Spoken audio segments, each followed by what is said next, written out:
Hello there, and welcome.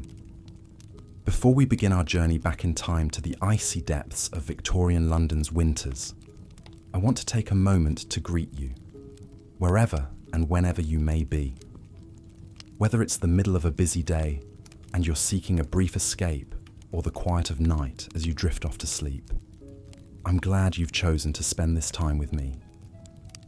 In the comments below, I'd love to know where in the world you're listening from and what time of day it is for you right now. And if you enjoy these kinds of calm, historical deep dives, go ahead and hit that subscribe button so you can come along on future adventures through the past. Now, let's allow ourselves to slip away to a very different time and place. The year is 1862, and the setting is London, but not the London you might know from glossy travel brochures or Hollywood films. No, this is a London deep in the clutches of winter, a season that could be both enchanting and utterly unforgiving in equal measure. Imagine, if you will, that you're standing on a cobblestone street corner as the light fades from a leaden January sky. All around you, the city's edges have softened, blurred by a dense, bone-chilling fog that seems to seep into every crevice. Gas lamps flicker weakly in the gloom, their warmth a feeble defense against the penetrating cold.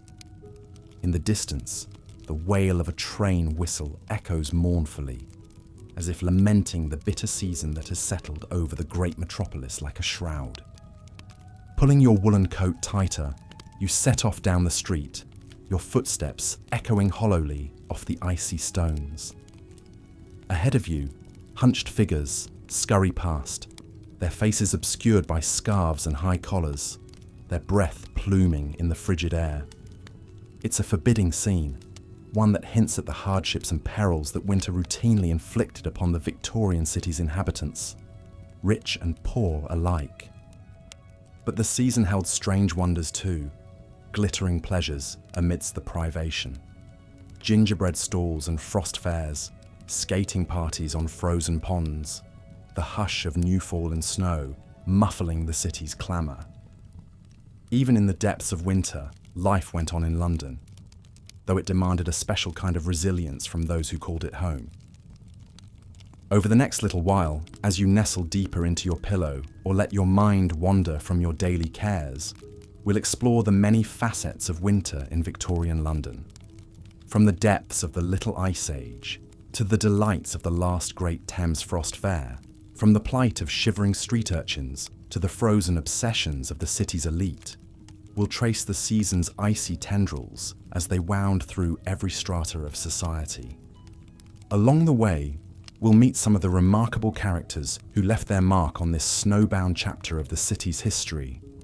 Visionaries, villains, and ordinary folk whose lives were shaped by the great levelling force of the cold. And we'll experience, in intimate detail, some of the era's legendary winter events, from the Great Fog of 1879 to the paralysing Great Winter of 1894.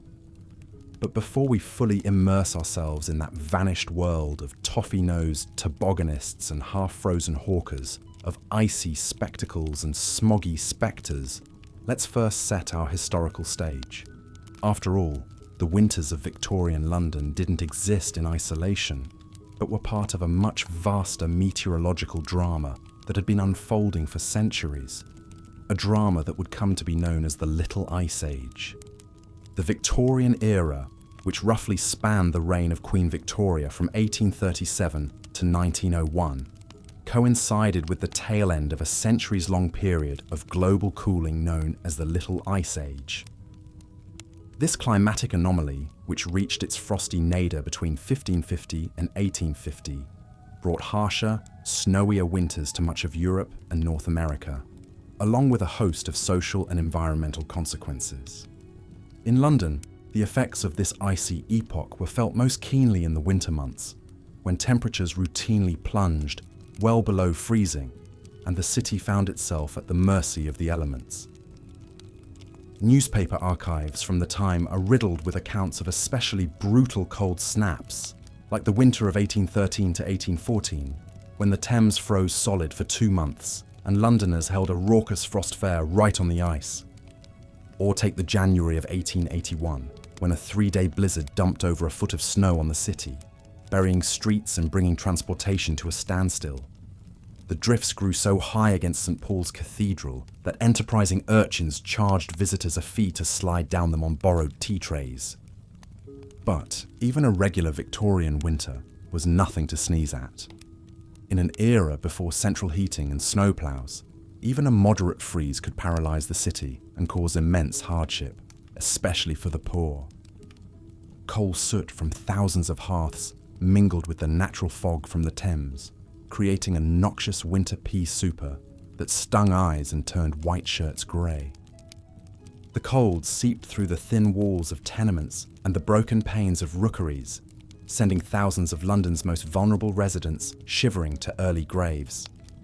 In the winter of 1866 alone, nearly 2,000 Londoners were reported to have frozen to death, many of them homeless children and elderly paupers. But amidst all the misery, winter also held a certain magic for the Victorians. A pristine snowfall could transform even the dingiest alley into a wonderland, muffling the city's usual din with a hush of enchantment. And though the Little Ice Age's increasingly mild winters meant the Thames seldom froze after 1814, Londoners found other outlets for their fascination with all things frozen. At exclusive winter fetes, society ladies shivered delightedly in indoor ice grottos and sipped chilled claret beside intricately carved ice statues. Enterprising importers began shipping in huge blocks of ice from the fjords of Norway, kicking off a veritable cold rush as the city's elite clamoured for exotic ices and chilled delicacies. For a few glittering frost-rimed months each year, it seemed, London was in the grip of contradictory impulses: a desire to escape the deprivations of winter and a wish to revel in its icy enchantments. But as we'll see, this tension between winter's perils and pleasures ran like a frozen river through many aspects of Victorian life in the city. One of the most iconic and fearsome elements of a Victorian London winter was the infamous London fog. While the city was prone to mist and fog year-round due to its low-lying geography and damp climate, the so-called pea soupers that plagued London in the colder months were a different beast entirely. As temperatures dropped and Londoners huddled closer to their coal fires for warmth, the smoke and soot pouring from hundreds of thousands of chimneys combined with the chilly river mist to create immense smog banks that could envelop the city for days at a time. Imagine a fog so thick and noxious that it rendered streets dark as night at noon, seeped through window frames and under doorways, and left a greasy black residue on clothing and skin. These choking winter fogs were a feature of London life throughout the Victorian period, and well into the 20th century, until the Clean Air Act of 1956 finally began to clear the city's skies. In the 1800s, though, they were an inescapable part of the urban ecosystem, and could descend with eerie swiftness to disorient and imperil anyone caught out in them. One of the most notorious of these smog events was the Great Fog of 1879, a toxic, vaporous visitation that brought London to its knees for the better part of a week that winter. Overnight, the miasma swallowed the city's landmarks and rendered travel all but impossible, leading to a rash of accidents as pedestrians and horses blundered sightlessly into the murk. The Times of London reported omnibuses and carriages veering wildly off course, their drivers unable to see more than a few feet ahead. In one macabre incident, a hapless pedestrian mistook the parapet of the Thames embankment for the curb and tumbled into the icy river, where he drowned in the muck before rescuers could locate him in the fog. As the days dragged on and the smog refused to lift, the city took on a post-apocalyptic pall. Shopkeepers lit lamps at midday in a futile attempt to penetrate the gloom, while volunteer fog boys in white smocks patrolled the streets with torches, guiding the lost to safety. Trains ran hours behind schedule, their engineers inching along the tracks for fear of collisions. Even the vaunted Houses of Parliament were forced to suspend their sessions when the fog seeped into the chambers and sent MPs into fits of coughing. But perhaps the most haunting accounts from that great fog speak to the otherworldly hush that settled over the normally cacophonous city.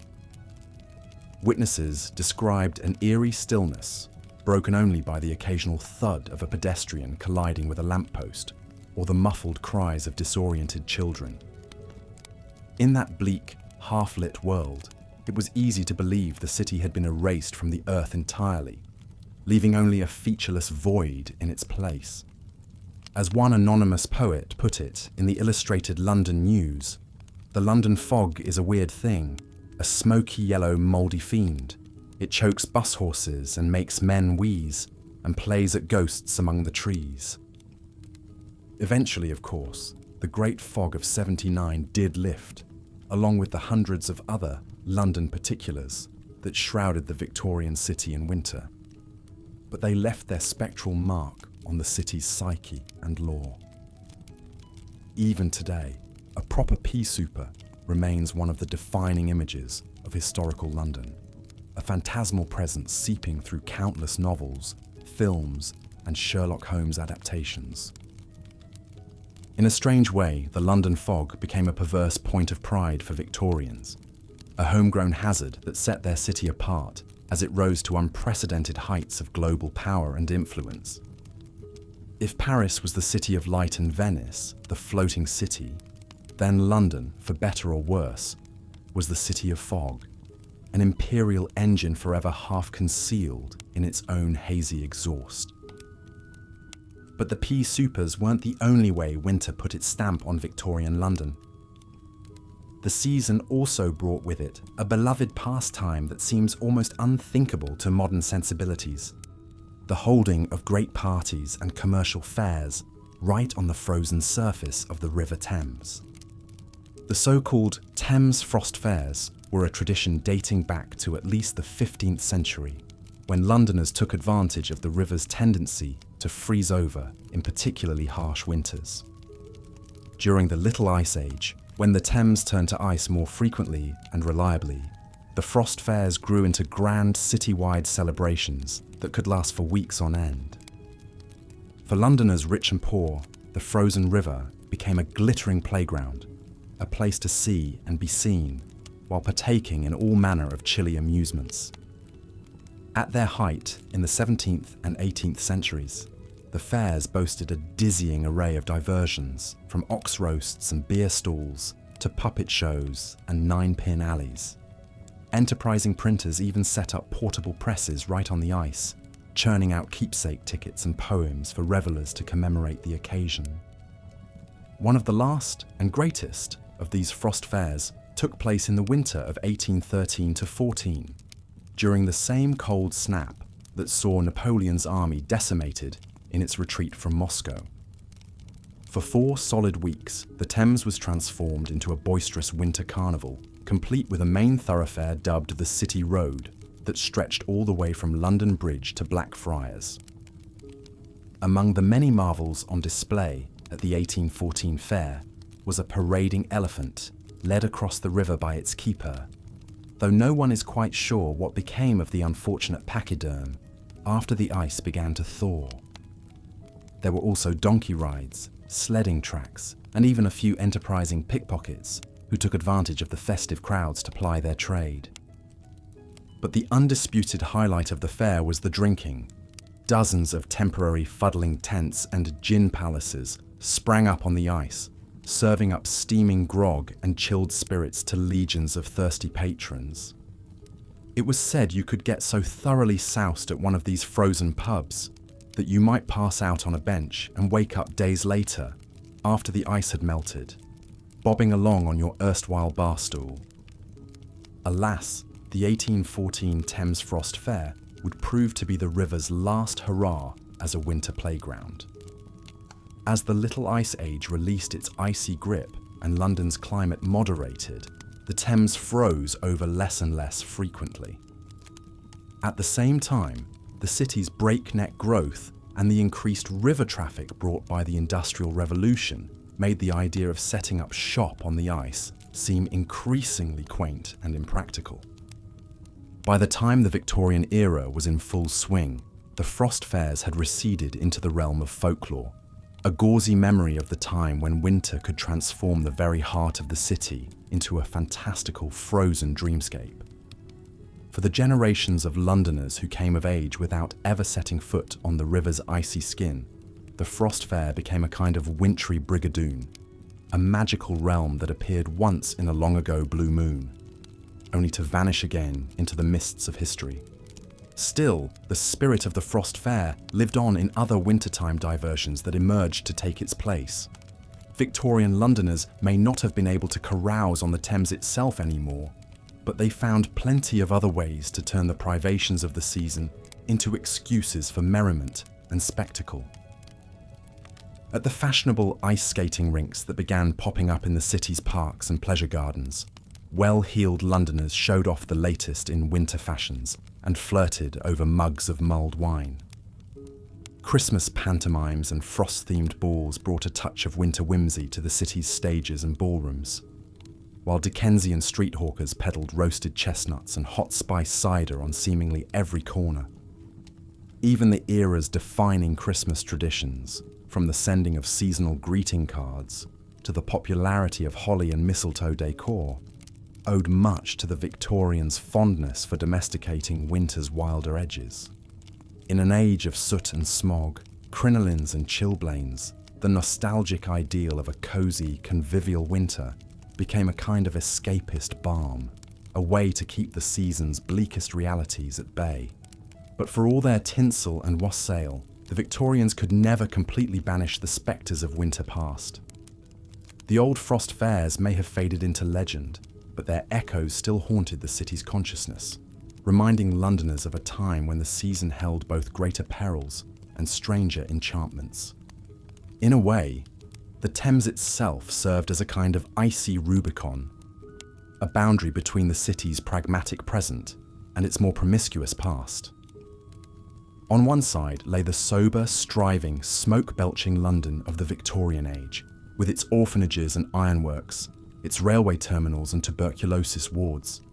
But on the other side, glinting fitfully through the fog, was the frozen, feral, half-forgotten city of the frost fairs, a place where elephants paraded on the river, and the usual social strictures dissolved like snowflakes on a warm tongue. For the Victorians, winter was a season suspended between those two Londons, a time of buttoned-up propriety and wild misrule, of crackling hearths and bone-gnawing cold, of bustling commerce and deathly stasis. It was a reminder that for all the modern city's achievements, it was still in thrall to forces far older and more elemental than itself. And it was a challenge to the era's vaunted reputation for progress and civilization, a recurring suggestion that beneath the metropolis's grimy cobblestones and gleaming spires lay something much more ancient and untamed, a frost-bound heart that beat to the rhythm of its own primal seasonal urges. As we've seen, winter in Victorian London was a time of contradictions, a season that could be both enchanting and unforgiving, playful and perilous. But for all the cosy Yuletide trappings the era is famous for, the cold months were often defined more by deprivation than celebration, especially for the city's poorest and most vulnerable residents. At a time when steady work was hard to come by, and social safety nets were virtually non-existent, the onset of winter could be a death sentence for those living on London's margins. As temperatures plummeted and food grew scarce, thousands of paupers, orphans, and elderly folk faced a grim choice between freezing on the streets or seeking shelter in one of the city's notoriously grim workhouses. These Victorian institutions, immortalised in the works of Charles Dickens and other reformist writers, were essentially warehouses for the indigent, offering bare-bones food and lodging in exchange for backbreaking labour As winter tightened its icy grip on London, the poorest residents often suffered the most. For the destitute and homeless, the bitter cold posed a daily battle for survival. Threadbare clothing, and malnourished bodies offered scant protection against the bone-chilling temperatures. Many were forced to seek refuge in workhouses, the grim Victorian institutions that provided meagre food and shelter in exchange for grueling labour. Imagine being one of London's mudlarks, the desperate children and adults who scavenged the muddy banks of the River Thames at low tide, scouring for bits of coal, rope, or anything of value to sell. They faced even harsher conditions in the depths of winter. Numb fingers groped through the frigid muck as icy winds whipped off the water. Frostbite, chilblains, and deadly exposure threatened with every outing. Some enterprising mudlarks even used metal plates strapped to their boots to venture further out onto the frozen river in search of treasures lodged in the ice. But perhaps no one epitomised the plight of the Victorian poor in winter more than the match girls. These young women and girls, often barely in their teens, worked long hours in match factories, packaging and selling the newly invented Lucifer matches. The work was grim, poorly paid, and fraught with hazards like the dreaded phossy jaw, a disfiguring and sometimes fatal condition caused by exposure to white phosphorus. When the factories closed for the night, many matchgirls were forced to hawk their wares on the wintry streets, facing a second grueling shift in the freezing dark. Clad in little more than rags and shawls, they shivered on icy street corners, imploring passers-by to buy their matches. Newspapers of the day told pitiful stories of matchgirls found frozen to death, their unsold wares scattered around them on the snow. For slightly better off working-class Londoners, winter brought its own hardships. The cost of coal to heat homes soared during cold snaps, forcing many to choose between warmth and other necessities. Some enterprising souls bought coal dust and trash from the dustmen to burn, a cheaper but dirtier fuel that added to the city's oppressive smog. Pawn shops did a brisk trade in the winter months as desperate Londoners hawked their possessions to buy coal and food. But even in the bleakest of times, glimmers of warmth and solidarity could be found. Charitable Victorians distributed hot meals, blankets, and coal tickets to the needy. Churches and public buildings opened their doors to provide temporary shelter on the coldest nights. And in some working-class neighbourhoods, a festive custom known as the Goose Club emerged. Goose Clubs were a kind of savings scheme in which members paid a few pennies a week into a communal fund. At Christmas time, the money was used to buy a goose for each member's family, ensuring a hearty holiday meal even in lean times. The clubs often met in local pubs, which provided a much-needed refuge from the cold. On the appointed day, a merry procession of carts and baskets would ferry the prized geese back to the members' homes for a celebratory feast. But for most working poor, the icy months meant a constant struggle to keep hunger and cold at bay. Many turned to the grim refuge of the workhouses, the municipal shelters that were the backbone of the Victorian poor relief system. Though they provided a roof over one's head, the workhouses were barely a step above the streets in terms of comfort. Spartan dormitories were often unheated, with thin blankets and straw-filled sacks for bedding. Meagre portions of gruel and bread did little to fuel the long hours of manual labour required of the inmates. And the sexes were strictly segregated, meaning couples and families were separated once they passed through the forbidding gates. For many, the workhouse was a last resort, a place to go only when all other options had been exhausted. Yet even in these grim surroundings, small comforts could still be found. A hot cup of tea ladled out in the morning, a rare bit of meat in the dinner stew, a shared blanket huddled around with a fellow inmate, and for a lucky few, the warmth of human connection could be found amidst the cold stone walls, whether in the form of a kind word from a sympathetic matron or the camaraderie of shared suffering. As the winter wore on and the workhouses filled to bursting, many Londoners began to question the harsh realities of Victorian poverty. Social reformers like Charles Dickens and Henry Mayhew cast a light on the appalling conditions in which so many of their fellow citizens lived and worked. The match girls' plight in particular captured the public imagination, sparking a movement for better working conditions and pay. Slowly but surely, attitudes began to change. Charitable organizations sprang up to provide food, clothing, and shelter to the destitute.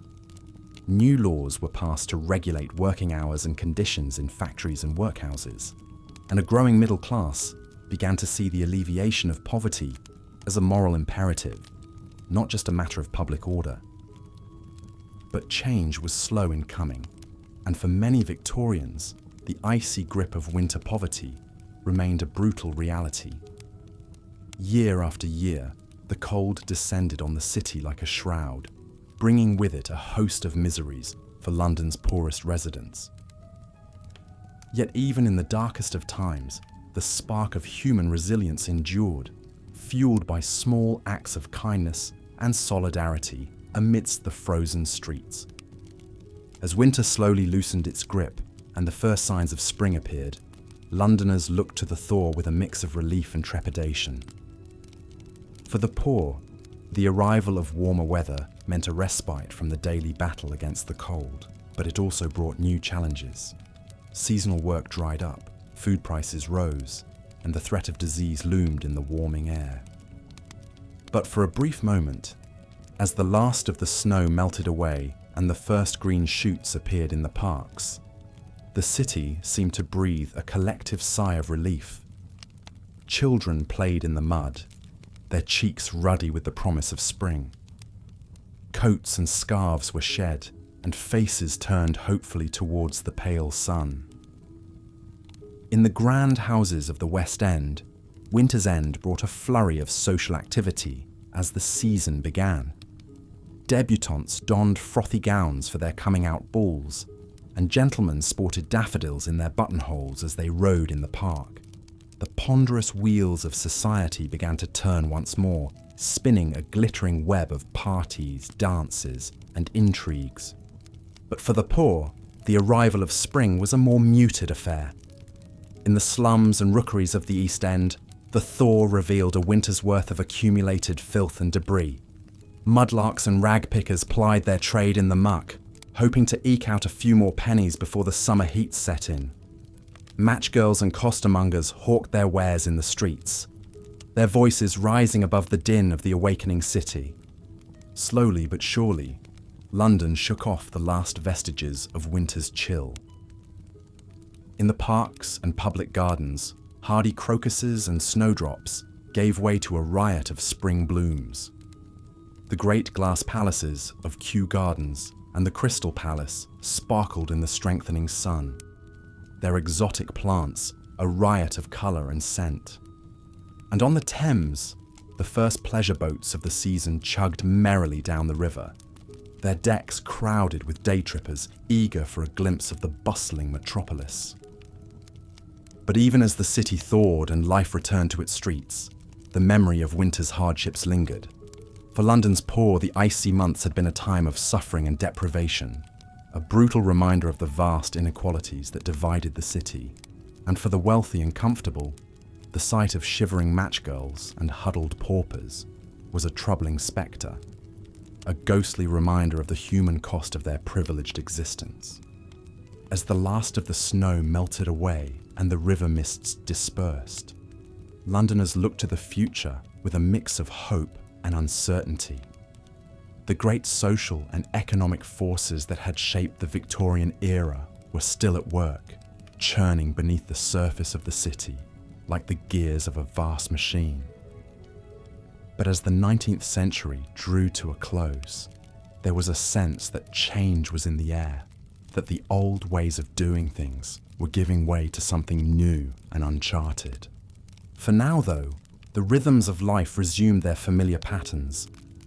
In the grand houses of Mayfair and Belgravia, the season reached its glittering zenith with the Derby and Royal Ascot.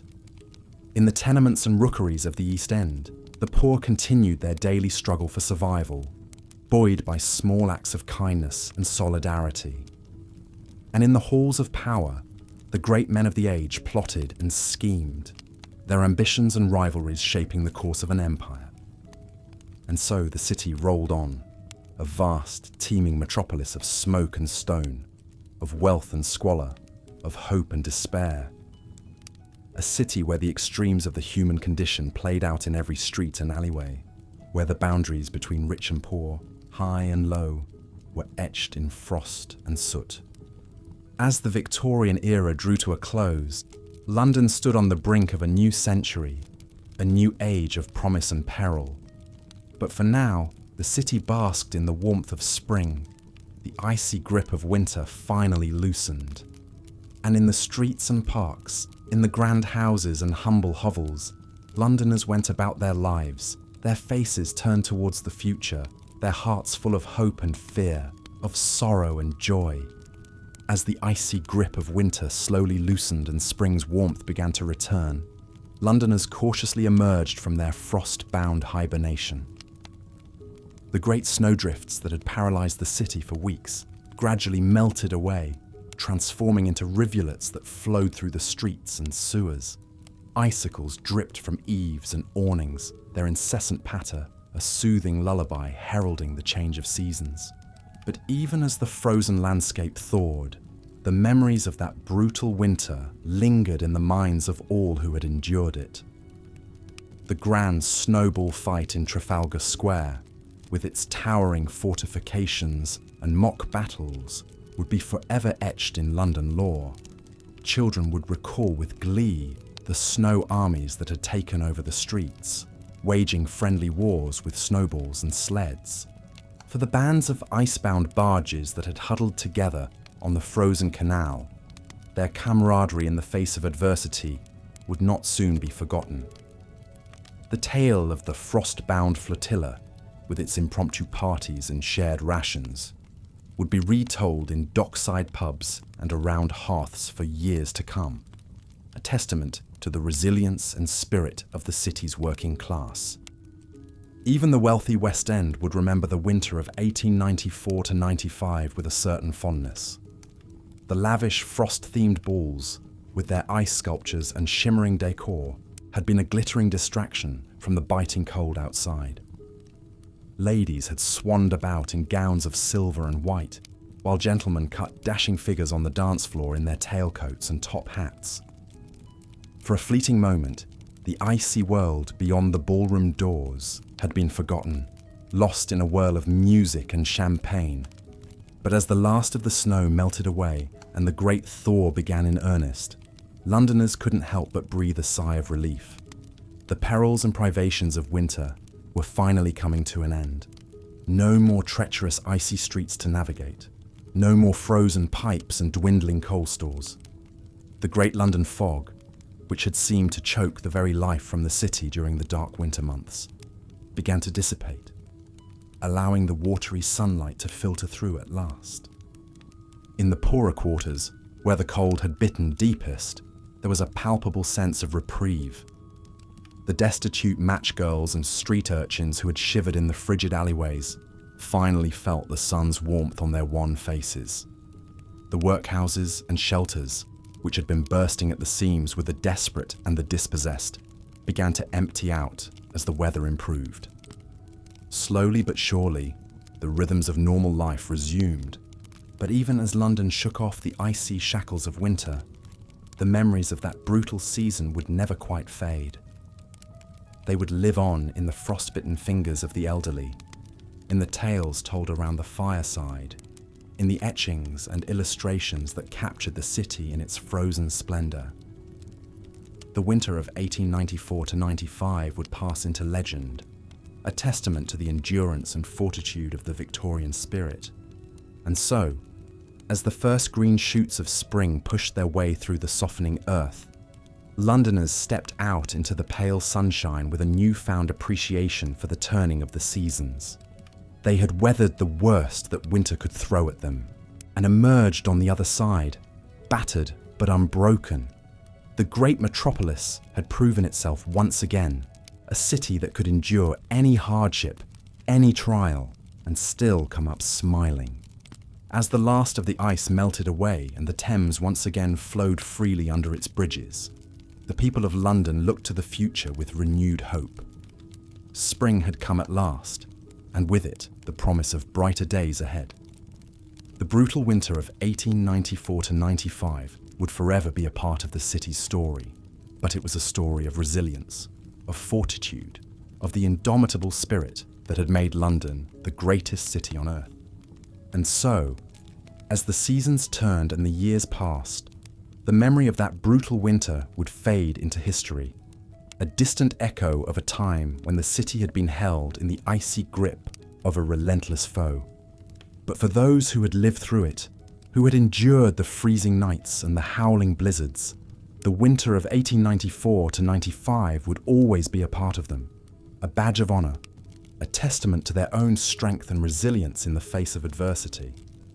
As we look back on that long-ago season from the warmth and comfort of our modern world, it's hard not to feel a sense of awe and admiration for the men and women who came before us. They were a hardy breed, those Victorians, with a grit and determination that seems almost superhuman to our softer sensibilities. They endured hardships that would break most of us today, and they did it with a stoicism and a grace that belied the brutal realities of their lives. So let us remember them, those frost-bound Londoners of old, as we drift off to sleep in our cosy beds. Let us honour their memory and their fortitude, and let us be grateful for the warm homes and the easy comforts that we so often take for granted. For in the end, their story is our story too, a reminder of the strength and resilience that lies within us all, waiting to be called upon in times of trial and hardship. And so, as the last embers of the fire flicker and fade, and the velvet darkness of the night wraps us in its gentle embrace, let us bid good night to Victorian London and its long-ago winter. Let us close our eyes and let the distant echoes of that vanished world lull us into a deep and dreamless sleep, secure in the knowledge that we, too, have the strength to endure, to persevere, and to prevail, no matter what the future may hold. Good night, dear listeners, and sweet dreams. May the warmth of your bed and the peace of your slumber be a balm to your weary souls, and may the memory of those long-ago Londoners be a comfort and an inspiration to you always. For in the end, we are all of us winter's children, forged in the crucible of adversity and tempered by the icy winds of time.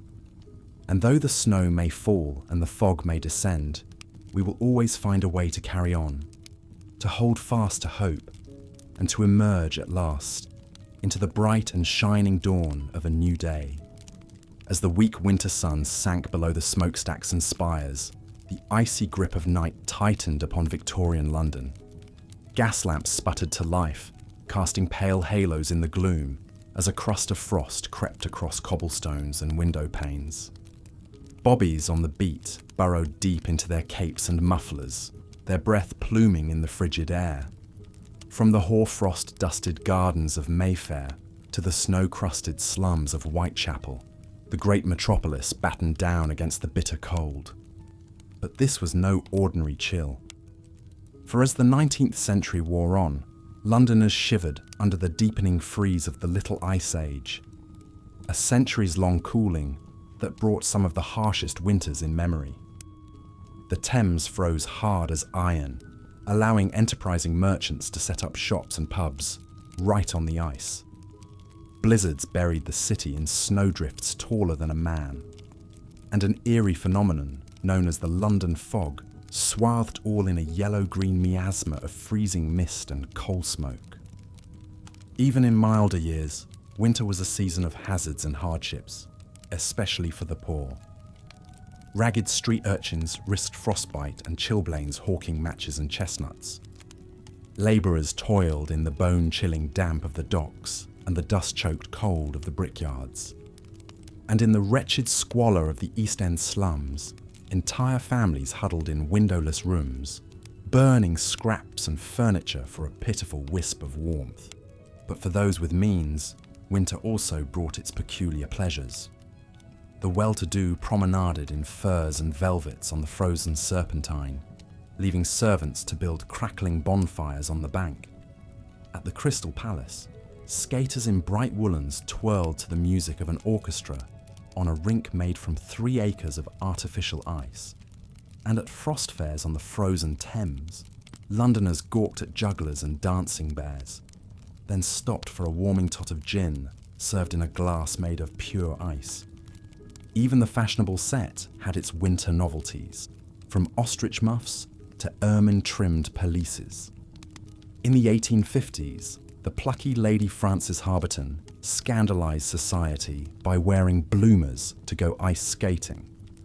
Her male counterpart, the famed dandy known as Beau Brummel, was said to take a warm bath each morning, then stand naked before an open window until fully air-dried and chilled before dressing. But such frivolities were little comfort during the worst winters, like the brutal cold snap of 1814. That February, heavy snows and record low temperatures clamped down on the city, freezing the Thames solid for 2 months. Londoners gingerly ventured out onto the ice, first on foot, then with donkeys and carts piled high with wares. Entrepreneurial souls soon erected a ramshackle frost fair right in the middle of the river. There were ox roasts and carnival swings, beer tents and skittle alleys. Printers even set up a press on the ice, hawking souvenir cards imprinted with "Printed on the River Thames." It was all fun and games until a sudden thaw turned the fair to slush, forcing merchants to scramble for the safety of the riverbank. Such midwinter thaws were often worse than the cold snaps that preceded them, turning roads to rivers of frigid filth. In January of 1867, a warm spell melted a heavy snow, flooding low-lying areas and filling streets with an icy stew of mud, manure, and rubbish. The deluge backed up drains and turned basements into noisome cisterns, bringing misery and disease. For the poor, the only refuge from such misery were the grim Victorian workhouses, where destitute families traded their freedom for a roof and a bowl of gruel. In the winter of 1844, a journalist described the bone-chilling dormitories of the Andover workhouse, where inmates shivered on bare boards under threadbare sheets, with only a single bucket of coal to warm a room of 50 souls. But perhaps the cruelest winter of all was 1890 to 91, a season so bitter it was known as the Siberian Winter. The brutal cold seeped into every corner of London life, from the Houses of Parliament, where shivering MPs debated by candlelight, to the royal courts of justice, where inkwells froze solid on the barristers' desks. Even the animals in the zoo suffered mightily. The hippopotamus was found half submerged in a frozen pond, his snout encrusted in icicles. But it was the poor who bore the brunt of the Siberian winter. That January, the Lord Mayor of London launched an emergency fund for the suffering poor, raising thousands of pounds for coal and bread. Crowds of starving Londoners queued up in the freezing pre-dawn for a crust of bread and a steaming mug of cocoa ladled out by shivering volunteers. At Trafalgar Square, a ragged army of homeless men and women huddled for warmth around the base of Nelson's column, burning scavenged bits of wood and coal. When the police tried to move them on, the square erupted into a running battle of flying fists and truncheons, a seething mass of desperation and rage. But even in the Siberian winter, Londoners endured with a certain sardonic wit. Street hawkers peddled snowballs for the million at a penny a pop. A shop in Islington advertised hot ice for skating enthusiasts, and according to the mocking press, the inmates of Cold Bath Fields Prison begged the warden to rename it Warm Bath Fields until the thaw. In a sense, winter was the great equaliser of Victorian London, sparing neither costermonger nor king. When the old Duke of Wellington, the hero of Waterloo, slipped on an icy step and wrenched his ankle, the story was gleefully reported in the scandal sheets. even the royal family was not immune. In 1871, Queen Victoria herself came down with a nasty case of bronchitis, owing to the severe weather. Perhaps no one captured the cruel glamour of a Victorian winter quite like the artist Gustave Doré. In 1872, he published a collection of engravings called London, a Pilgrimage, a haunting visual record of the city in all its squalor and splendor. One of the most famous images shows a group of ragged children huddled for warmth under the Adelphi arches, staring out at the icy Thames with a mixture of hunger and awe.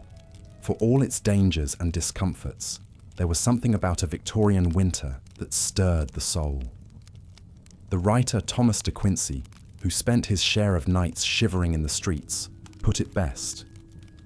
Surely everyone is aware of the divine pleasures which attend a wintry fireside. Candles at 4 o'clock, warm hearthrugs, tea, a fair tea maker, shutters closed, curtains flowing in ample draperies to the floor, whilst the wind and rain are raging audibly without.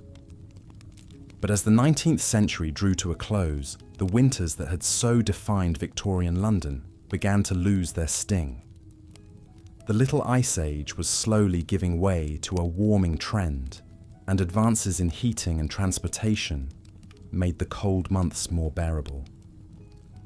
By the time Queen Victoria died in 1901, the great frost fairs and icy spectacles of her reign were already fading into memory. Yet even today, when a chill wind blows off the Thames and the gas lamps flicker to life, it's not hard to imagine the ghosts of those long-ago winters. You can almost hear the clatter of hooves on frozen cobblestones, the cries of skaters on the Serpentine, the scratch of pen on ice at the last great frost fair. For a moment, the romance and misery of a Victorian winter live again, a reminder of a time when the very seasons were both friend and foe, a force to be reckoned with and endured. And then, like a dream, the vision fades, and we are left with only the distant echo of a winter's tale.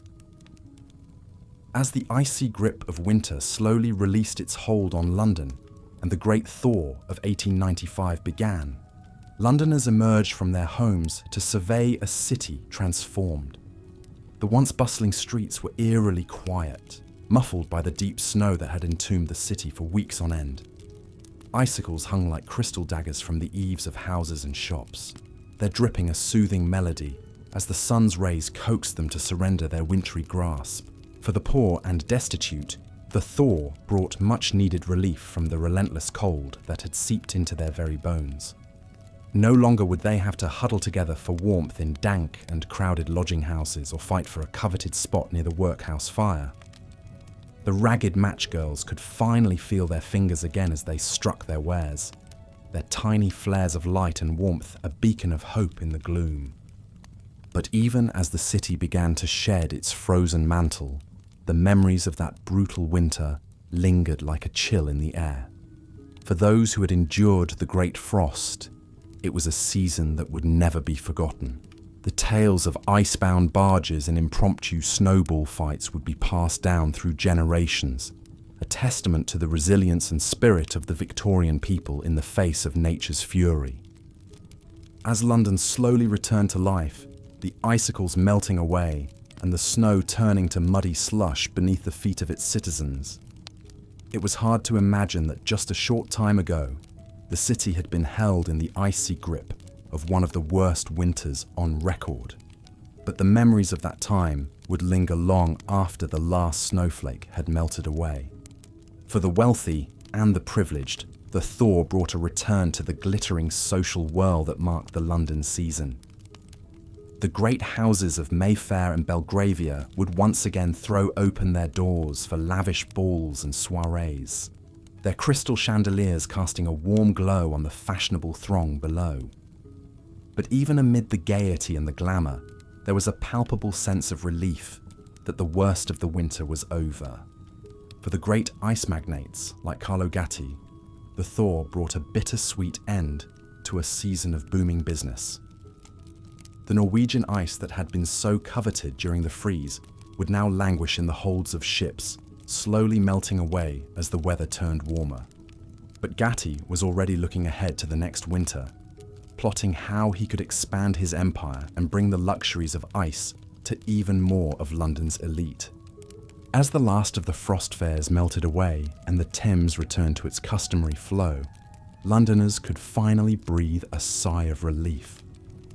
The great winter of 1895 had been a time of hardship and suffering, but it had also brought moments of joy and camaraderie in the face of adversity. The ice skating disasters and the tragic tales of those who had succumbed to the cold would not be soon forgotten, but neither would the memories of laughter and togetherness that had sustained the city through its darkest days. And so, as the crocuses began to push their way through the softening earth and the first tentative birdsongs heralded the arrival of spring, Londoners could look back on the winter that had been with a mixture of awe and gratitude. They had endured the worst that nature could throw at them, and they had emerged stronger and more united than ever before. The Great Winter of 1895 would go down in history as a time of unparalleled brutality, but it would also be remembered as a time when the indomitable spirit of the Victorian people shone through the darkest of days.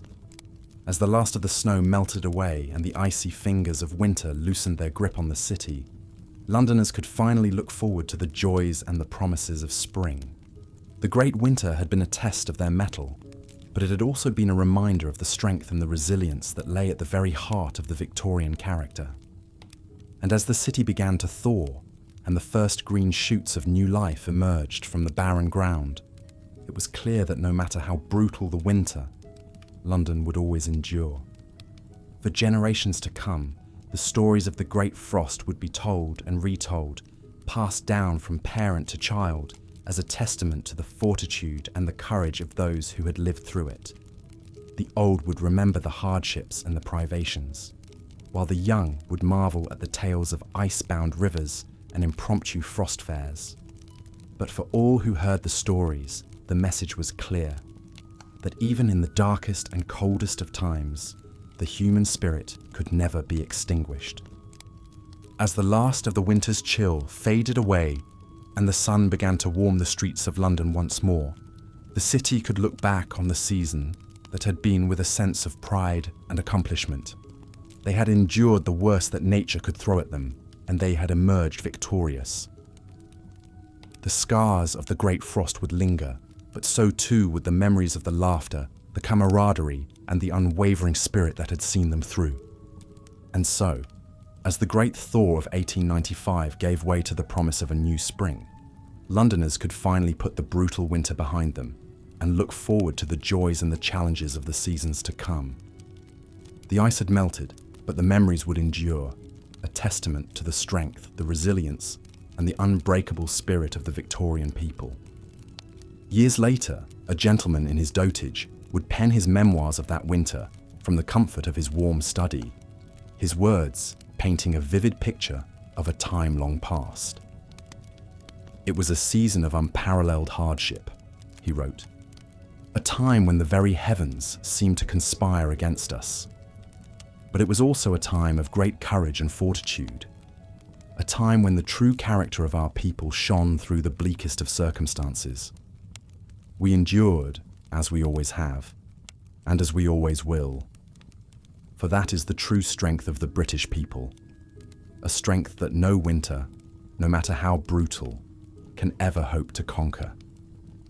And with those words, the story of the Great Winter of 1895 passed into legend, a tale of hardship and triumph, of suffering and resilience, that would endure long after the last of the Victorians had passed into memory.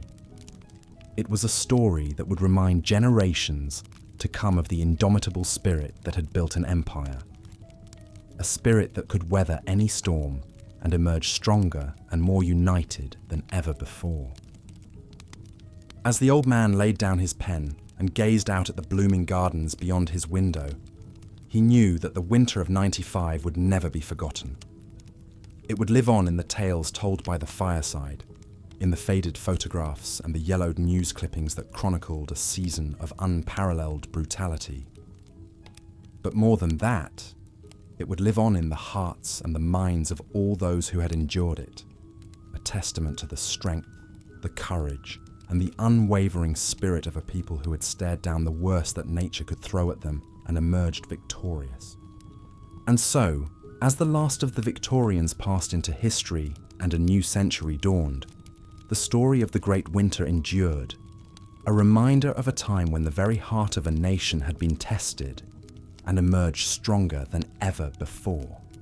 It was a story that would be told and retold for generations to come, a tribute to the men and women who had lived and loved and endured through the darkest of days.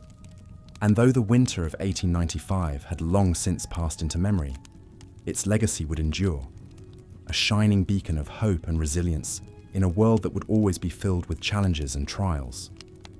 For the Victorians had shown that no matter how brutal the winter, no matter how deep the snow, or how biting the cold, the human spirit could never be extinguished. They had endured, and in enduring, they had triumphed, a victory that would echo through the ages and inspire generations to come. And so, as the world moved on and new challenges arose, the story of the Great Winter would remain, a testament to the strength, the courage, and the unbreakable spirit of a people who had faced the worst that nature could throw at them and emerged stronger and more united than ever before. As the icy grip of winter slowly released London from its clutches, the great thaw began. Icicles dripped from eaves, snowbanks shrank, and the Thames stirred beneath its frozen surface. Inch by inch, day by day, the city emerged from its hibernation. For months, London had endured a deep freeze, the likes of which few could remember. The winter of 1894 to 95 had been one for the record books, a relentless onslaught of snow, ice, and bone-chilling cold that brought the bustling metropolis to its knees. It had all begun in late November, when the first flakes drifted down from a slate-grey sky. At first, Londoners paid little heed, well accustomed to the chill and damp of the season. They pulled their coats tighter, stoked their coal fires, and went about their business. Little did they know that this was merely a prelude to the great winter that was to come. As December dawned, the snow fell thicker and faster. It piled up in the streets, blanketed rooftops, and turned parks into glistening wonderlands. Children rejoiced at the unexpected holiday, pelting each other with snowballs and careening down hills on makeshift sleds.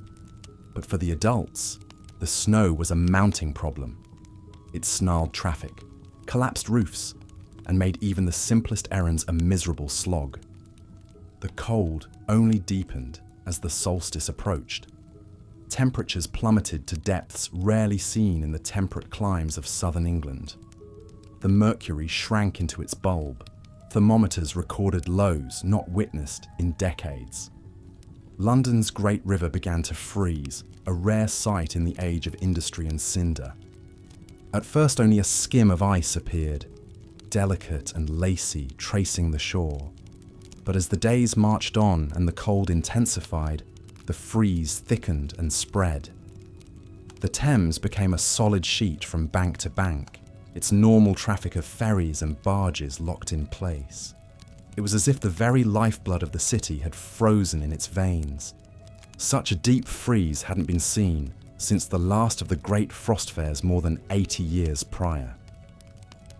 In 1814, during the Little Ice Age that gripped Europe for centuries, Londoners held a festival on the frozen Thames, complete with carnival tents, roasted ox, and even an elephant that tromped across the ice. But those days were long gone, or so people thought. Now, as the river iced over once more, some intrepid souls ventured out, testing the surface. A few skated, others strolled arm in arm, marveling at the strange sensation of walking on water.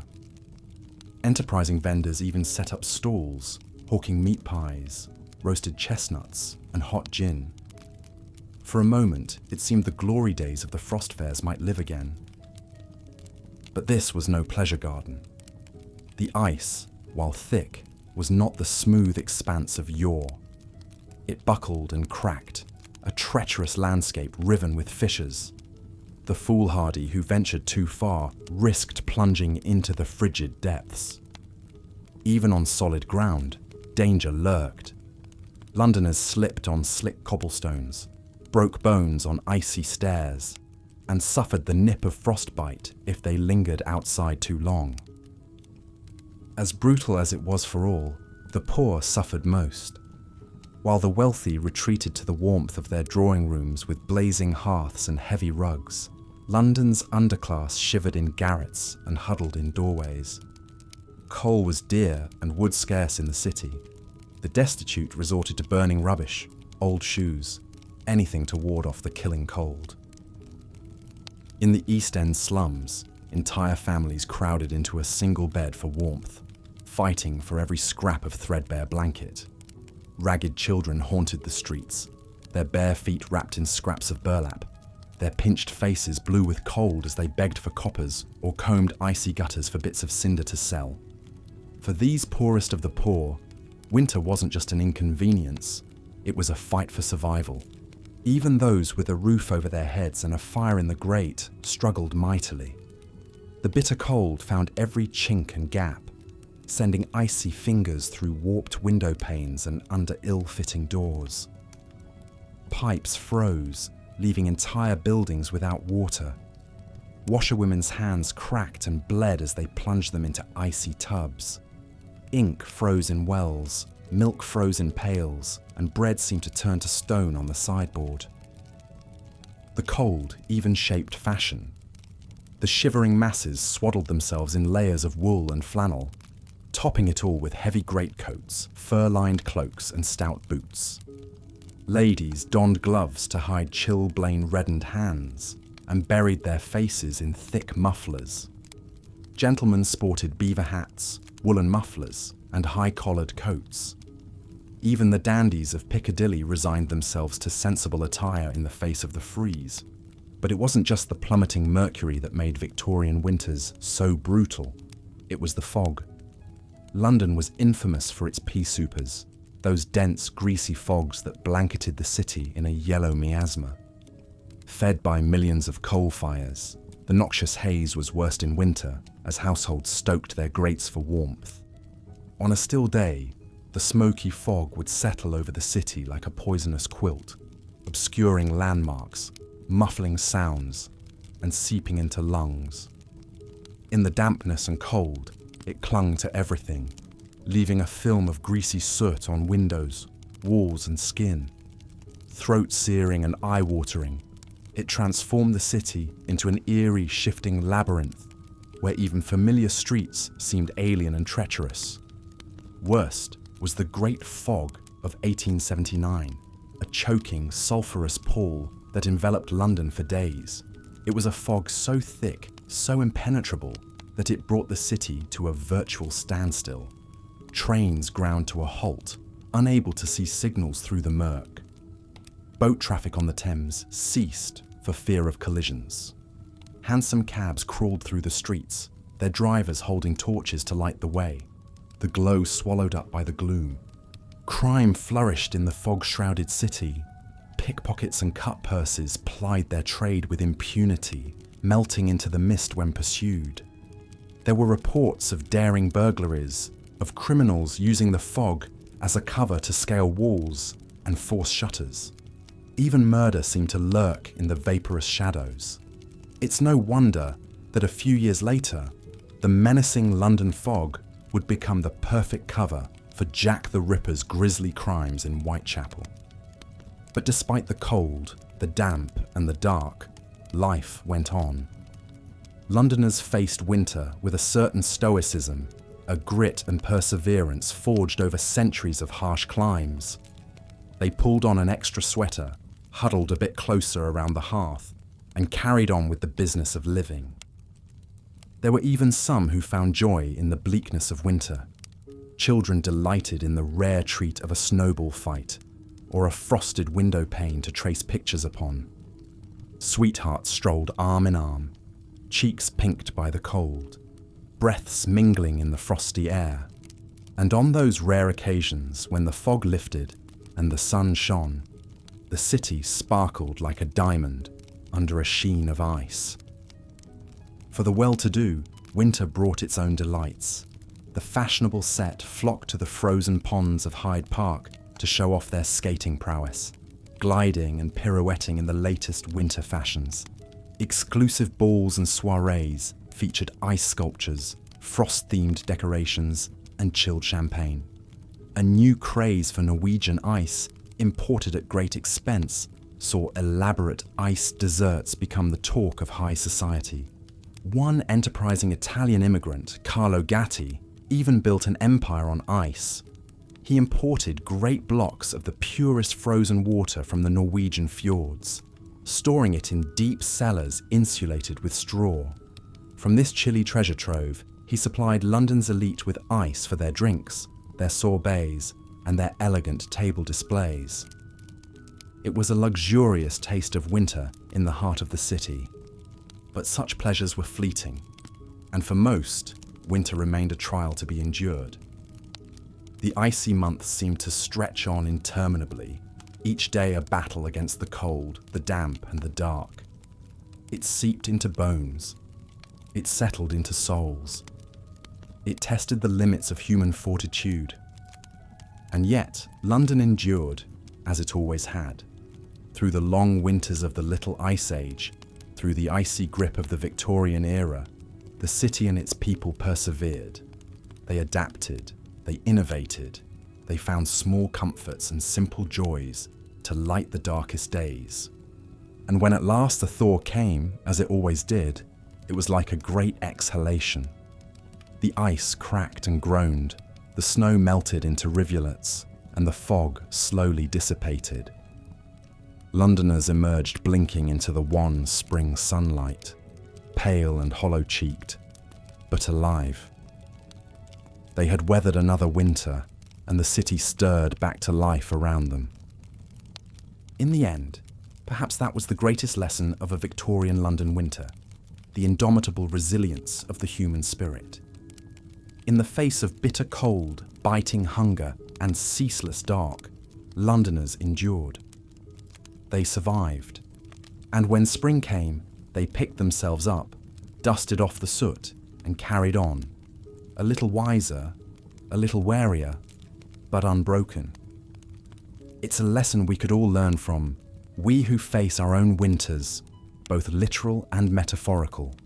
The icy grip may seem eternal, the fog impenetrable, the cold unendurable, but spring always comes. The thaw always arrives, and we, like those Londoners of old, will emerge, chilled and changed perhaps, but alive and ready to greet the sun once more.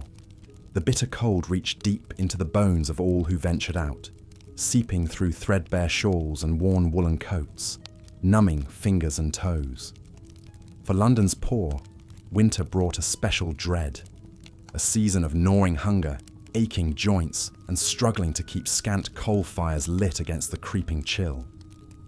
Imagine the plight of Polly, a young East End matchgirl hawking her meagre wares on the windy streets.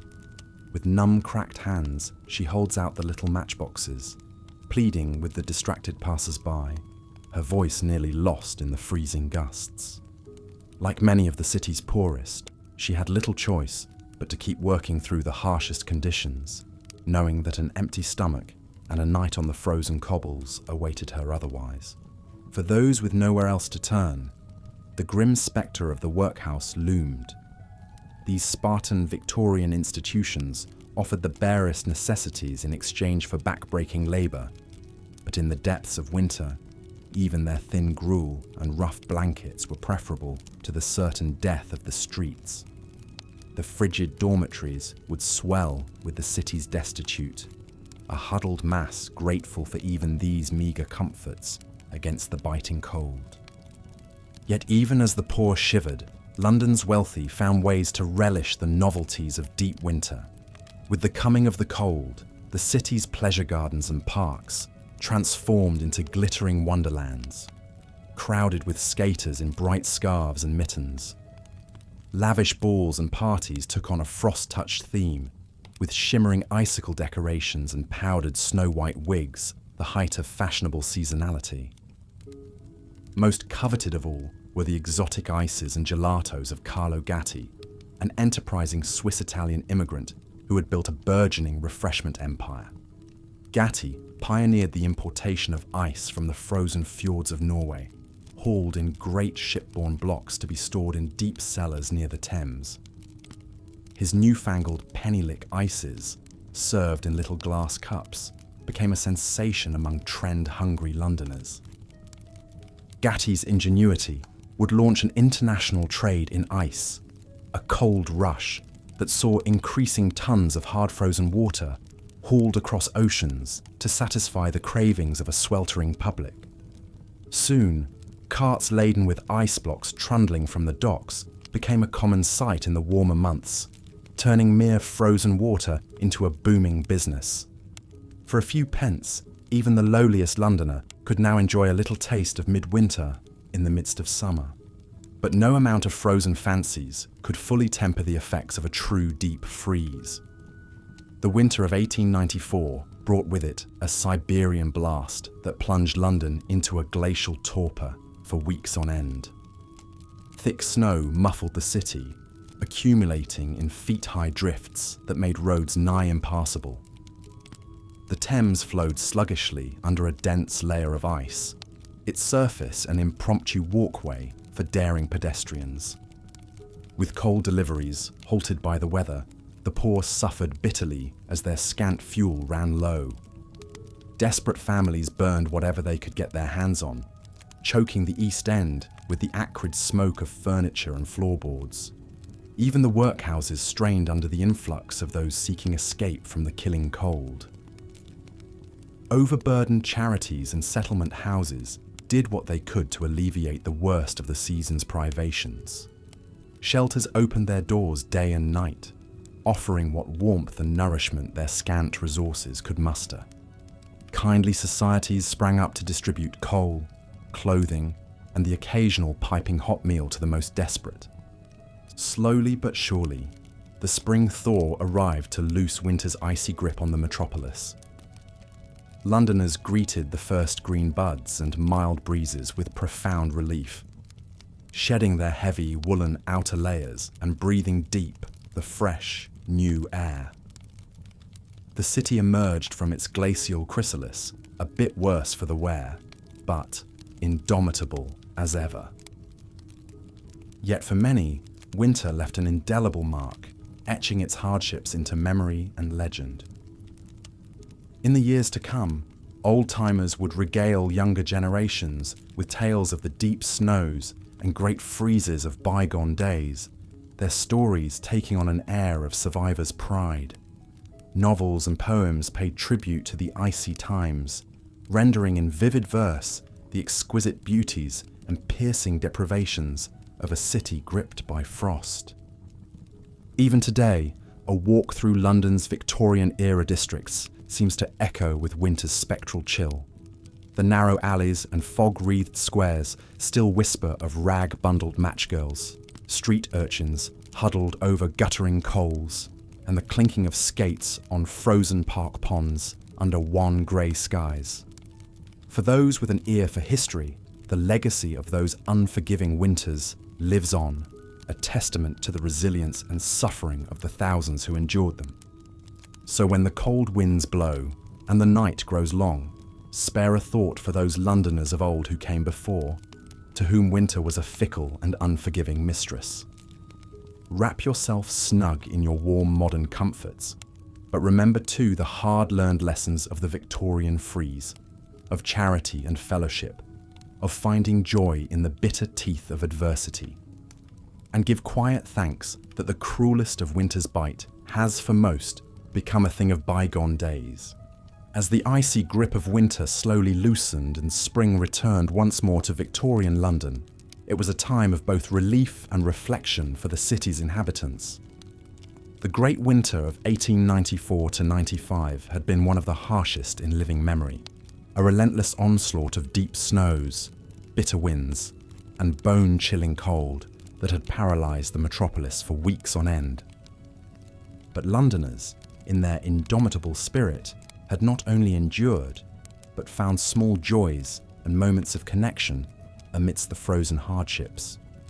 The massive snowball fight that had erupted in Trafalgar Square was still spoken of with amusement and awe, a raucous, spur-of-the-moment battle royale that had drawn in young and old, rich and poor alike.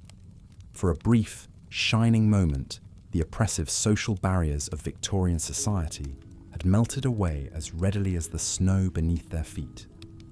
And then there were the snow armies, bands of intrepid citizens who had taken it upon themselves to clear the streets and pavements, armed with shovels and buckets of ash. They had worked tirelessly, side by side, to free the city from winter's white stranglehold. In the process, they had forged a sense of community and purpose that transcended class and station. But perhaps the most heartwarming tale to emerge from that great winter was the story of the frost-bound flotilla, a group of barges, laden with coal and other vital supplies, had found themselves trapped in the frozen canal, unable to complete their journeys. But rather than resigning themselves to isolation and hardship, the bargemen had banded together, lashing their vessels into an impromptu floating village. For weeks, they had shared food, fuel, and companionship, huddled around makeshift fires on the ice. They had swapped stories and songs, and even held spirited competitions of skittles played on the frozen canal. When at last the thaw came, and they were able to weigh anchor once more, it was said there were more than a few misty eyes and promises to reunite at journey's end. As the last of the snow and ice receded, and London began to bustle and thrive anew, the memories of that singular winter lingered. For some, it had been a time of unspeakable hardship, of hunger, cold, and loss. The city's poor, as ever, had borne the brunt of winter's cruelty, and many had not survived to see another spring. But for others, amidst the adversity, there had been glimmers of something else, of resilience, fellowship, and the unquenchable human spirit. The Thames frost fairs of winters past, with their raucous revelry and makeshift markets on the frozen river, were recalled with a certain wistful nostalgia. The old ways were fading, but perhaps something of their magic endured. In the years to come, the great winter would pass into legend, immortalized in penny dreadfuls and music hall songs. Artists would paint vivid scenes of the snowball fight in Trafalgar Square, and poets would pen odes to the bargeman's floating city. And Londoners would tell and retell the stories of that ferocious, unforgettable winter, embellishing the tales a little more with each passing decade. For such is the way of history and memory, the hard edges of truth smoothed and burnished by time, until what remains is a glittering tapestry of myth and meaning.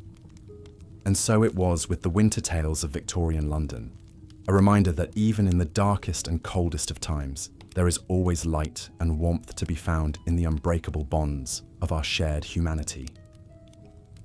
As the last vestiges of frost finally released their hold on the city, and the first tentative blossoms began to appear in the parks and gardens, Londoners breathed a collective sigh of relief. Winter, with all its brutal beauty and savage deprivations, was at last receding into memory. The great winter had left its mark, but London, as ever, endured, scarred but unbroken, forever changed but eternally itself. In the soft spring sunlight, the city stretched and shook itself like a great beast awakening from hibernation.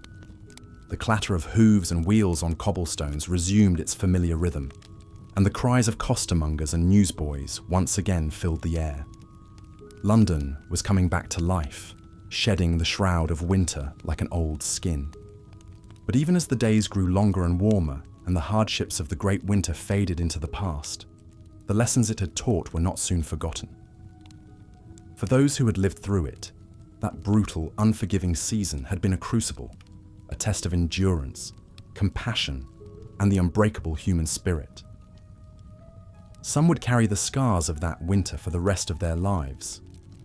the lingering ache of frostbitten fingers, the grief of loved ones lost to the cold. But they would also carry the memories of small kindnesses and shared struggles, of laughter and camaraderie in the face of adversity. And in the years to come, as London continued to grow and change, as horse-drawn carriages gave way to motorised vehicles and gas lamps to electric lights, those memories would become all the more precious. They would be passed down from parent to child, from grandparent to grandchild. Tales of a city that had faced the worst of winter's fury and emerged, not unscathed, but undefeated.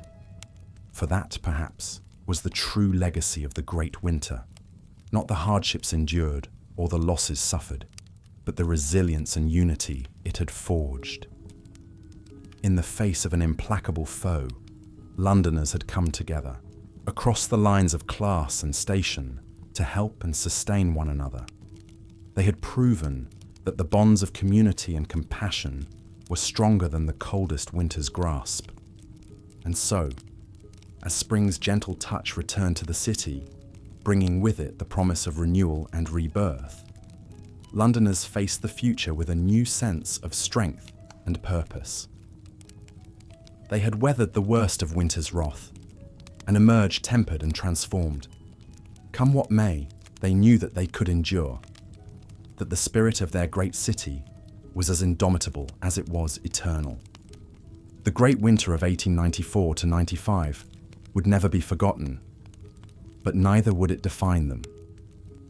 It would instead become part of the rich tapestry of London's history, a reminder of the hardships overcome, the joys cherished, and the unbreakable bonds that had seen them through.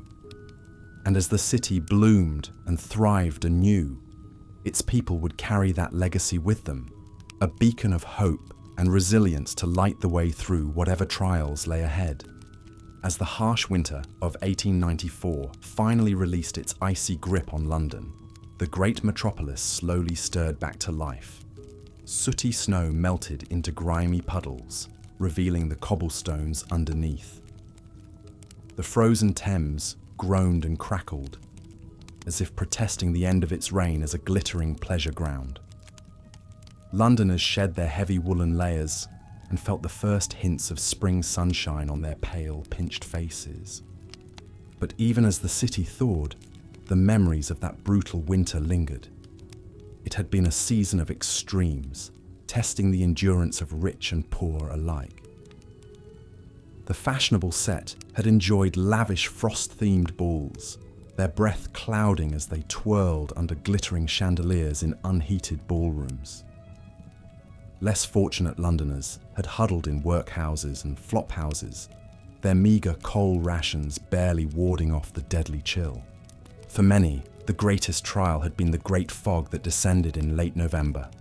A choking, sulphurous miasma, it had swallowed the city whole, an eerie muffler that dampened all sight and sound. For days, London had been a ghost town, its inhabitants groping blindly through the murk, lamplighters working double shifts to keep the feeble gas lamps burning. Horses loomed out of the swirling broom like phantoms, while lost pedestrians cried for help from an arm's length away, their voices strangely muted. That winter, the London particular had earned its grim nickname, the Foggy Smoke. The frost had brought its own hazards. Housemaids boiling water for tea started countless fires with hands gone clumsy from chilblains. Revellers took one tipple too many at frost fairs on the Thames and stumbled into holes in the ice never to be seen again. And the icy streets had been a gauntlet of danger, strewn with broken bones from falls. St. Thomas's Hospital had standing orders for hot toddy and rum to revive patients suffering from exposure. But Londoners, in their pluck and resilience, had made the best of the big freeze. Enterprising cabbies fitted their hansoms with sleigh runners and charged double for dashing through the snowy streets. Schoolboys pelted each other with snowballs in the parks, while street urchins made a pretty penny shoveling sidewalks. And penny gaffs and gin palaces did a roaring trade as customers came in to warm up over cheap spirits. The winter also brought out the best in some, When the Serpentine froze solid, the Royal Humane Society kept men posted with ladders and ropes to rescue those who fell through the ice. Temperance societies set up tea and coffee stands to lure shivering souls away from the demon drink. And goose clubs saw a brisk trade as Londoners scrimped and saved for that one special holiday meal. Perhaps no one seized the opportunities of an icy London quite like Carlo Gatti. The Swiss-Italian entrepreneur had built a business empire from ice, importing great blocks of it from the frozen fjords of Norway.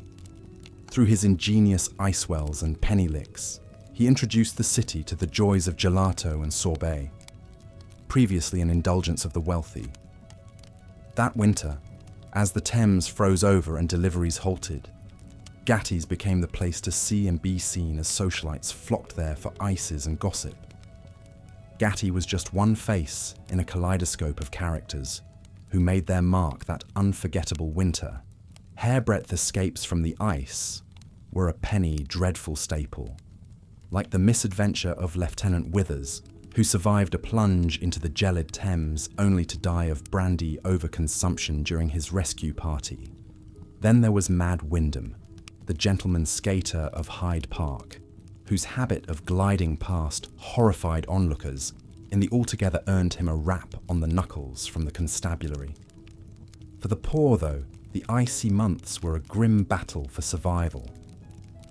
Ragged children risked frostbite, and worse, to hawk matches and pins in the bitter cold. Entire families were confined to starvation rents, dank single rooms ill-equipped to keep out the chill. And each morning, as the city roused itself from uneasy slumber, the frozen bodies of the homeless were collected from doorways and alleys, their last breaths claimed by the killing cold. And yet, even in the depths of those frozen months, there were strange moments of beauty and wonder. A party of skaters on the New River found themselves gliding under a canopy of snowbells, the icicles tinkling like wind chimes. Moonlight on the frozen fens turned the landscape into an eerie silver dreamscape, the silence broken only by the distant bark of a fox.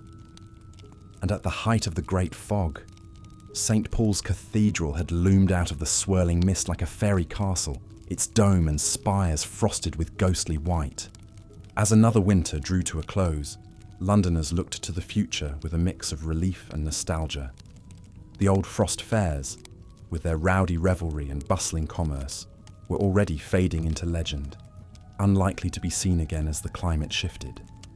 But the memories of that last great freeze would live on, in penny dreadfuls and music hall songs, in the tall tales of cabbies and watermen, and in the frostbitten fingers of those who had survived it. The London winter had been a formidable foe, but also a force that brought out the city's unique character, grit, and resilience. And as the first snowdrops peeked through the softening ground, hinting at spring's long-awaited renewal, Londoners could reflect on the season past with a certain hard-earned pride. They had braved the worst that Old Man Winter could throw at them, and emerged, chilled but unbroken. The great icy beast had made its mark, but it had not conquered them.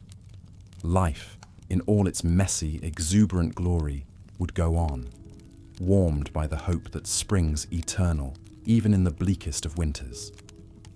As the years passed, the stories of that frigid, foggy winter took on the rosy glow of nostalgia. Old-timers would gather in pubs to swap tales of the frozen Thames flotilla, or the daring exploits of the Southwark Snow Army. Children would beg for penny licks at Gatti's, eager to taste the exotic flavours that had once been the talk of London. And on bitter cold nights, the ghost stories would come out, tales of eerie figures glimpsed through the swirling fog, and skaters who glided on moonlit ice, never to return. But even as the memories faded and the city changed, the lessons of that winter endured. Londoners had learned the importance of coming together in times of trial, of finding small joys amidst great hardship. They had seen the best and worst of human nature laid bare by the unforgiving cold. And they had emerged with a renewed appreciation for the turning of the seasons, the eternal cycle of frost and thaw that shaped their city and their lives. Years later, a grey-haired grandfather would take his youngest granddaughter's hand as they strolled through a wintry Hyde Park. "Did I ever tell you," he would begin, "about the great winter of '94? And as snowflakes dusted the girl's upturned face, he would spin a tale of ice and fog, of danger and wonder, of a London tested by the elements and forged anew. A story to pass down through the generations, a reminder that even the darkest of winters holds the promise of spring." And so the memories lived on, long after the last icicle had melted and the final skater had hung up their blades.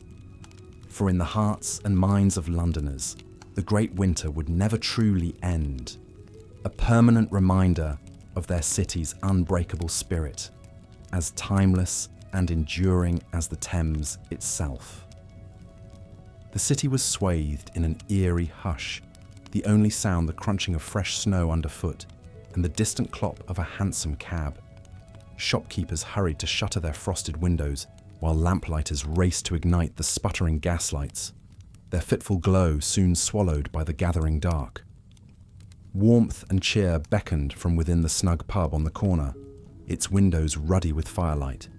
But for many, this winter's night meant a shivering walk home to a dank cellar or a threadbare garret with little more than a candle end for heat. Such was winter for the poorest in Victorian London. No strangers to hardship, the city's poor were hit hardest when the mercury plummeted. For the shivering homeless, a bitter night could mean a harrowing choice between risking the ice-rimed streets or the squalor of the dreaded casual wards. These Spartan shelters, located in the East End, spikes, were often little better than prisons, with their straw-lined floors and cast-off food. Even for those with a roof over their heads, winter brought a host of hazards and privations. Take the plight of the lowly match girls, for example. These young women and girls, some as young as 5, spent long hours in the acrid fumes of the match factories. Their skin was pocked with the scars of phossy jaw, a disfiguring and often fatal condition caused by exposure to white phosphorus. And when the factories shuttered for the season, they were forced to hawk their wares in the icy streets, their fingers stiff with cold and their lungs racked with coughs. For the match girls and countless other poor Londoners, nourishing food was a rare luxury in winter. Many subsisted on little more than bread and dripping, washed down with a mug of weak tea. But there was one bright spot in the bleak months: the goose clubs. These community savings schemes allowed members to put aside a few precious pennies each week towards a Christmas goose. Come the holidays, even the poorest could look forward to a hearty meal. But it wasn't just the East Enders who felt winter's sting. Even in the grand townhouses of Mayfair and Belgravia, the chill seeped in through the single-paned windows and ill-fitting doors. Servants rose before dawn to light the fires and heat water for washing, their breath misting in the frigid morning air. Chilblains were a common complaint, the skin on fingers and toes, red and itchy from exposure to the cold. The preferred treatment was an ointment made of turpentine and lard, applied liberally to the affected areas. But if the cold was inescapable, there were still some who managed to find joy in the icy months. For the well-to-do, winter brought its own set of pleasures, from sleighing in Hyde Park to gliding across the frozen Serpentine. Ice skating was a particular obsession, with Victorians of all classes eagerly taking to the ice at the first hint of a hard frost.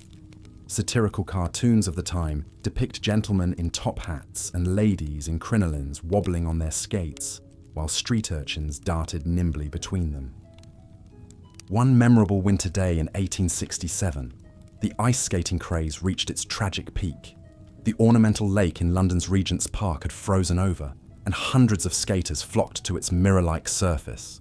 But as the day wore on and more people ventured onto the ice, a sickening crack rang out. In an instant, the ice gave way, plunging scores of skaters into the frigid water. Chaos erupted as bystanders rushed to help, forming human chains to pull the survivors to safety. But for some, help came too late. When the grim tally was taken, 40 people had lost their lives, drowned in the icy depths on what was meant to be a day of fun and frivolity. But even such tragedies couldn't dampen the Victorian appetite for ice. In fact, a new craze for imported Norwegian ice was sweeping the city, sparking a kind of cold rush. Leading the charge was an enterprising Italian immigrant named Carlo Gatti. Gatti had the novel idea of shipping huge blocks of ice from the frozen fjords of Norway to the sweltering streets of London. There, he sold slabs of it to wealthy households for use in their newfangled refrigerators. He even opened a series of ice rooms where the public could marvel at great sculptures carved from the crystal-clear blocks. Gatti's Norwegian ice was a revelation for well-heeled Londoners who had grown accustomed to the grimy stuff harvested from stagnant ponds. Soon, no society ball or dinner party was complete without a glistening ice sculpture or a dish of exotic ices in flavors like pineapple and pomegranate. Gatti grew fabulously wealthy, his rise a testament to the enduring allure of ice in an age when refrigeration was still a novelty. But for most Londoners, the icy glamour of Gatti's sculptures was a world away from the grim reality of winter in the city. As the 19th century drew to a close, one of the worst winters on record descended on the capital. The winter of 1894 to 95 was a season of superlatives, the coldest, the snowiest, the longest in living memory. The Thames froze solid, with enterprising locals setting up impromptu football pitches on its glassy surface. In the East End, the dead piled up as paupers succumbed to cold and hunger, their bodies left to freeze in unheated garrets. But even in the depths of that cruel winter, glimmers of humanity shone through. When a fleet of coal barges became icebound on the Regent's Canal, the captains and their families faced a bleak Christmas marooned in the frozen wastes of Camden. But word of their plight spread, and soon Londoners were flocking to the canal's banks bearing gifts of food, clothing, and coal. For a few short days, the frost-bound flotilla became a floating village, with music and laughter ringing out across the ice. It was a brief respite from the hardships of that harsh winter, a reminder that even in the darkest of times, the warmth of human kindness could still burn bright. As the 19th century drew to a close, the winters that had held London in their icy grip for so long finally began to loosen. The last of the great frost fairs was held in 1814, with revellers dining and dancing on the frozen Thames one final time. By the time Queen Victoria's long reign ended in 1901, the old Little Ice Age that had gripped Europe for centuries was thawing at last. Coal fires still belched their noxious fumes into the London air, but the fogs slowly dissipated. And while the poor still shivered in the East End slums, social reformers were beginning to agitate for change. Their calls for better housing and working conditions a harbinger of the thaw to come. But even as the icy winters of Victorian London passed into memory, they left an indelible mark on the city and its people.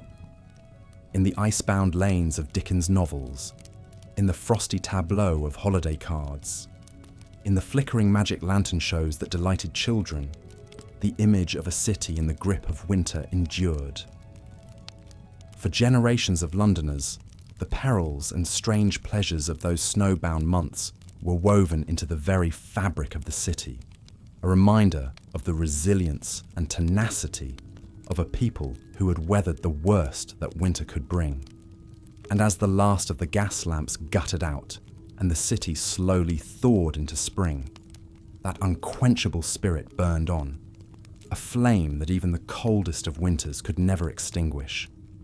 As the icy claws of winter slowly released their grip on London, the great thaw began. Icicles dripped from eaves, snowbanks shrank, and the frozen earth softened to mud once more.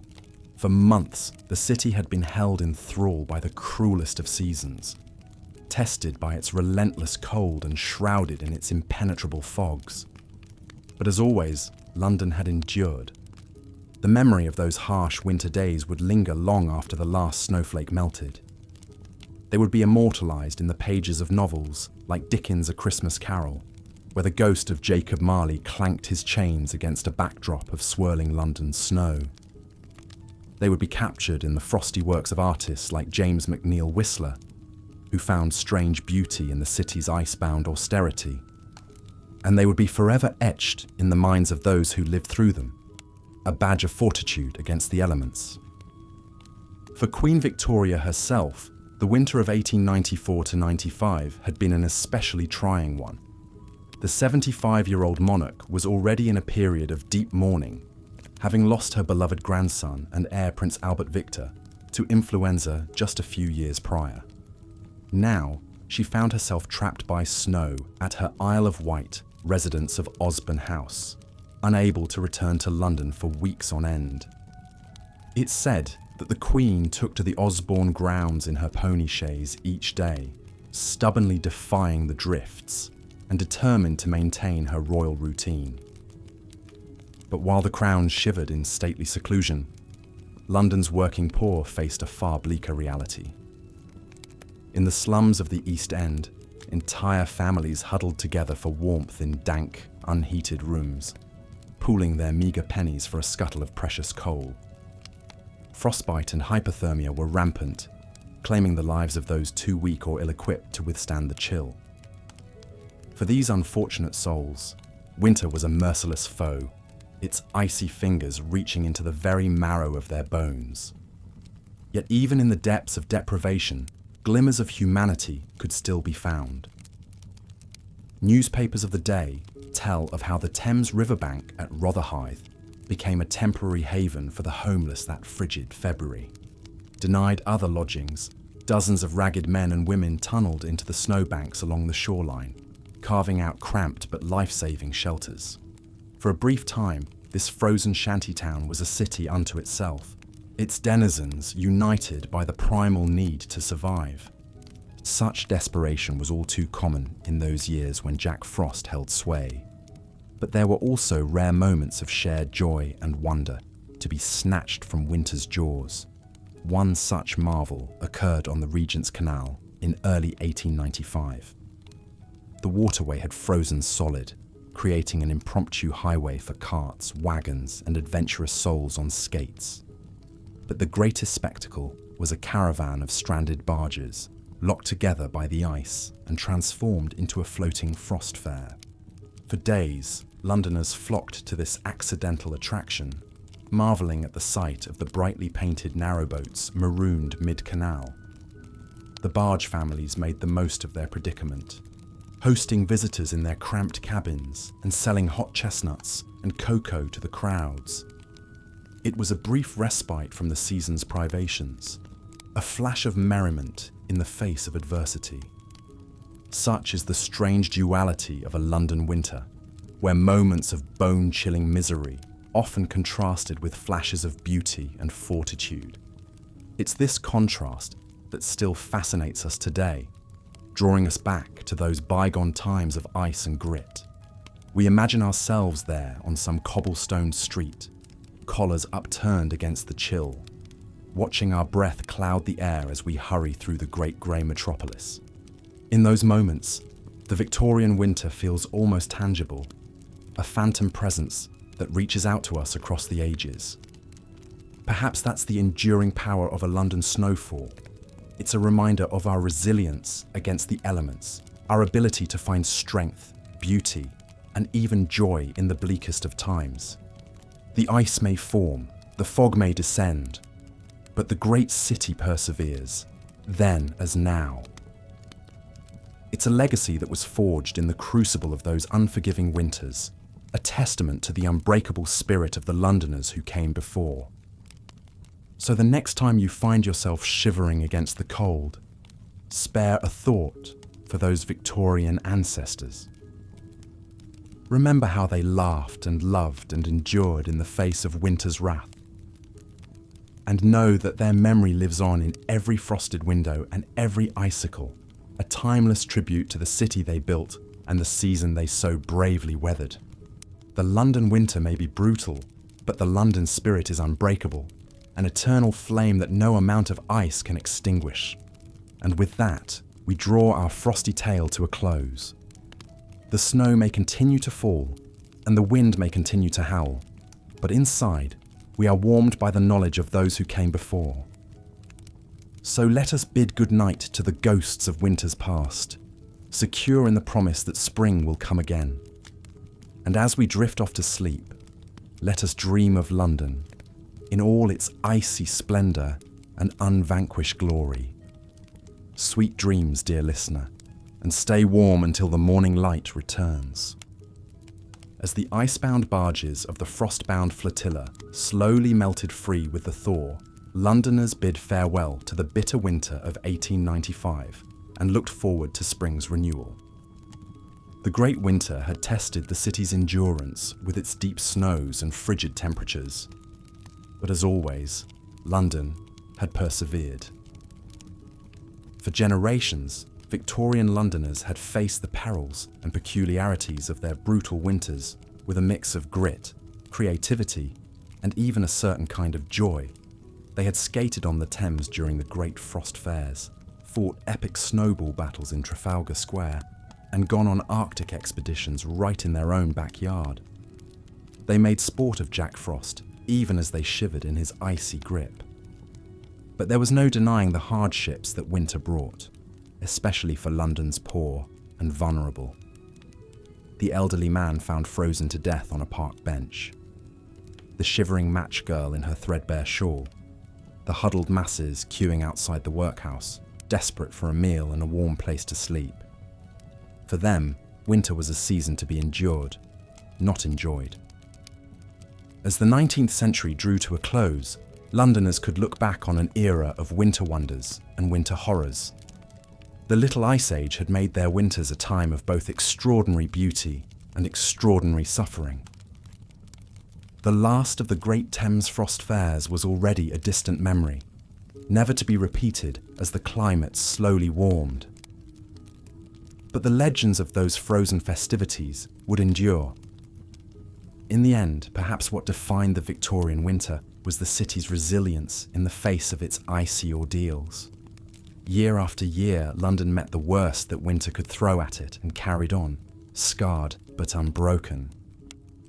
Through the fog and filth and frost-baked mud, the great metropolis soldiered on, dreaming of spring. Today, we can only imagine what it was like to wake up to the clatter of horse-drawn snowplows and the cries of all hot, from the pieman pushing his cart through the frozen streets.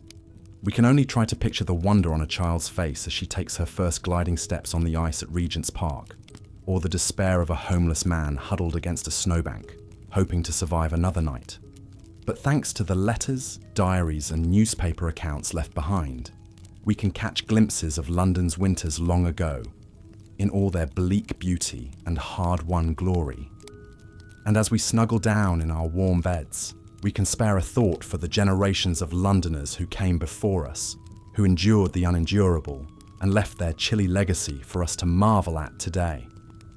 So the next time you button up your overcoat and brave a frigid January day, remember the Londoners who once did the same in the distant shivery past.